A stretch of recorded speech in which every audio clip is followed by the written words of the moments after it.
And what a legacy he leaves behind in terms of the silverware. He has won everything. Champions League, Super Cup, Club World Cup, the league title after a 30-year absence, 2 more League Cups and an FA Cup as well. But will there just be a tinge of regret, Jamie, about the ones that didn't get over the line? I think there is always that argument, but for me, he's just changed Liverpool since he come. I think if you look at what could have been, obviously the 2 Champions Leagues, he got them in the mix. He got them back from a club that was not really getting talked about. You know, there'd be obviously big cup occasions because of the COP and everything that happened. But he's made people believe again that this club is a huge club, which is exactly what it is. He has been phenomenal. I honestly believe if you start looking at what he hasn't done, I think you're missing the point. This guy's done not just on the pitch, but also off the pitch. He hasn't spent the vast amounts of money. Of course, when he's had to, he's gone and bought a Virgil van Dijk when he needed someone just to change the club and make sure they win major competitions. I just can't fault him. I just think he's been incredible, not just for Liverpool, but also for the league. He's box office, the guy, and you were lucky enough to have some time with him, Daniel. Yeah, and, you know, everything you've said there rings true. I think the guy's done so much for the football club. I think when he came in the early days, I remember, you know, our first conversations, and I think things started to change in training.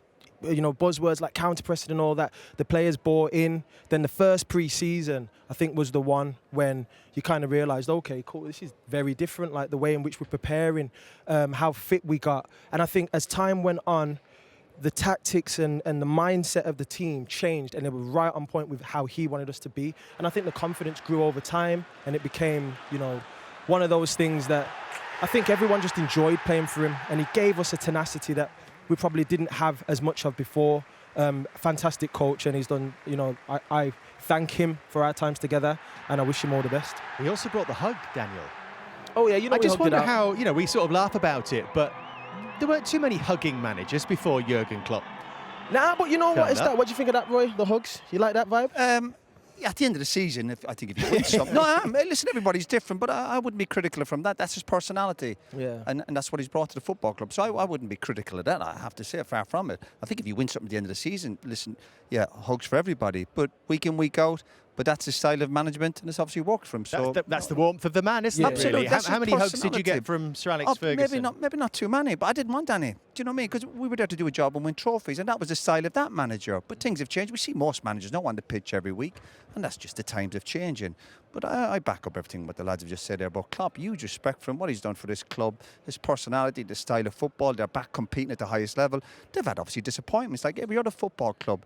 And I think the way that they've just fell away the last few weeks is probably hard to stomach for a lot of obviously Liverpool fans. The Everton performance and result, the European game losing 3-0 at home, even his little spat with Salah a few weeks ago, that's left a little bit of a sour taste. But if you step back and look at the bigger picture, what this man and manager is about, then I think he's been amazing. Did it feel different from the moment he walked in here? Yeah, for sure. In the way that how was it? The way that he communicated with you? I think the communication, the training, it was like the mindset. I think it was more so. It was like trying to change the way we thought as a group of players. And he gave us that belief. I think the first season he came in, we got to 2 finals. Obviously, we didn't get over the line in those 2 finals, but it was continuing to build. As each season went on, we were getting closer and closer and closer. We were signing the odd player. And I think they were identifying the issues we had as a squad, and they were solving them over time. Of course, there were a lot of times there where you could say, oh, we could be talking about 3 Champions Leagues or whatever, but like the guys have said, don't worry about the failures, I suppose. I think those were all learning moments for the players. He's been a father figure to players. You know, we've seen young guys like Trent who were, you know, small kids when they first came in, and now we're talking about top talents. He's helped, you know, the likes of Sadio Mane, Mohamed Salah to become legends, all these players we've talked about. And I think he's just built a culture at this football club that will be hard to replicate, to be honest. It's going to be a big job for the next managers, whoever comes in. You probably, like any great manager, great players, you appreciate him probably a lot more when he's left the building. And obviously a big challenge for whoever comes in over the next few years. But maybe that's where we will look back a little bit more at Klopp and go, even give him a bit more praise than he's already getting. There's also the what if, Jamie. If this Manchester City hadn't been around, one of the greatest teams that we've ever seen in the Premier League, it could have been very different, the Trophy Hall, couldn't it? Absolutely, but what can you do? You can't. That's just not the way to look at it. You just got to try and look at the positives. This Man City side are incredible, on the verge of doing it 4 times on the row in a row. They've won major competitions as well. That's how it is. You know, that you can't worry about that. You just have to think, okay, what have we won in this period? And obviously 7 major trophies. And when he came in the door, you probably thought, well, if he can win 1 or 2, just change the perception of the club, get people believing again, you'd have been delighted. And look at the net spend as well. That's the other thing.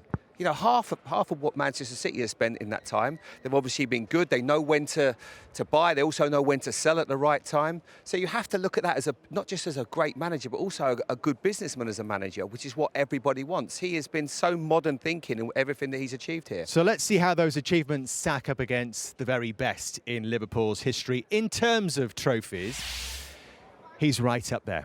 Only the incredible Bob Paisley has more major trophies than Jurgen Klopp. You would look at others there, like Bill Shankly, and say, well, he was a transformational Liverpool manager. Would you say the same about Jurgen Klopp, Daniel, in the sense that he, like you said, he changed the thinking? He took Liverpool from being a team trying to fight for the top 4 into one that was contesting titles. Yeah, for sure. I think things did change almost instantly when he came into the football club. Maybe the only thing that probably didn't change instantly was the results in that we were winning all the time or challenging all the time. But I think in cup competitions, you could sort of see where things were going, you know, the direction. We were always, whether it be final or semi-final, whatever it may be. So I think we had the belief from that. But I think in terms of the culture of the football club, I think he changed that. You know, the fans had belief that the team are now on their way back to the top. And I think that's an important thing. When you get the fans on side early doors and the fans buy into the mindset of the manager, that's when you know you got something brewing nice. You're comparing his record there to some of the greatest managers in world football over the years, not just at Liverpool. So, yeah, it's obviously when you're at a big club, it's about getting over the line and winning trophies, but also that word, that belief. When you think of the Liverpool fans and the players travelling home and away, travelling in their thousands, watching. But I think when they're on the way to games, they must look and go, and obviously from the players' point of view, you must look at your manager and go, I'm glad he's in charge of us. That's a key. That the coaching side of it, obviously very important, but I think it's that personality and the belief, because even top players can lose that belief.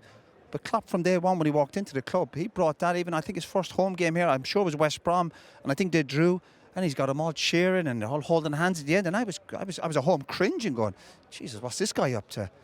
But I tell you what, he knew what he was doing. He's a smart cookie. And the style of football as well, Roy. And of course, everything. You know, you can, as a attacking fan, football. if you're a Liverpool fan or football you want to watch fan, Liverpool. Because Yeah. there is something beautiful about the way Man City play, but there's also that flip side of when you watch Liverpool and it's high energy. Rock and roll. Rock and roll football.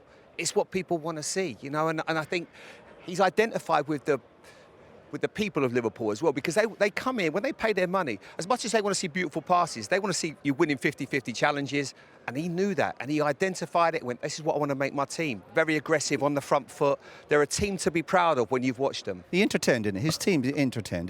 They are enjoyable to watch, even going back over the years, even going back in Germany, okay, a lot of it, you know, the counter-attack with Dortmund. But when you watch Liverpool, particularly when they're at their very, very best, they're enjoyable to watch, and that's what fans want to see as well. Listen, we all have a tactical side of the game, or people parking the bus or playing on the counter-attack, but generally speaking, when you watch a game of football at home or you're here, you want to see teams going for it, and he done that.